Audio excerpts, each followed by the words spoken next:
வணக்கம், உங்கள் மோகன் எலக்ட்ரீஷியன். இன்றைக்கி வந்து ஒரு ப்ளம்பிங் வீடியோங்க. ப்ளம்பிங்கில் வந்துட்டு வேஸ்ட் லைன் போகிறத பற்றி எப்படின்னு இந்த வீடியோவில் பார்க்கலாம்.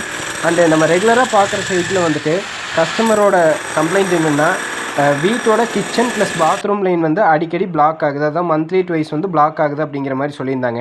அங்கே செக் பண்ணி பார்க்குறப்போ எல்லாமே வந்துட்டு 2 இன்ச் லைன் தான் போட்டிருக்கிறாங்க. அப்படி போட்டால் கண்டிப்பாக பிளாக் ஆகும். பிகாஸ் 6 வீடு இருக்குது. 6 வீட்டுக்கு வந்துட்டு உங்களுக்கு 2 இன்ச் லைன் பத்தாது. ஸோ வந்துட்டு நம்ம வந்து ஒரு 150 அடி உடச்சி பைப் போடுற மாதிரி ஆயிடுச்சுங்க ஃப்ரண்ட்டில். அது வந்துட்டு நம்ம பிரேக்கர்லேயும் உடைக்கிறோம், ப்ளஸ் டிராக்டரில் வச்சு கம்ப்ரஸர் மிஷின் யூஸ் பண்ணி அதுலேயுமே உடைக்கிறோம்.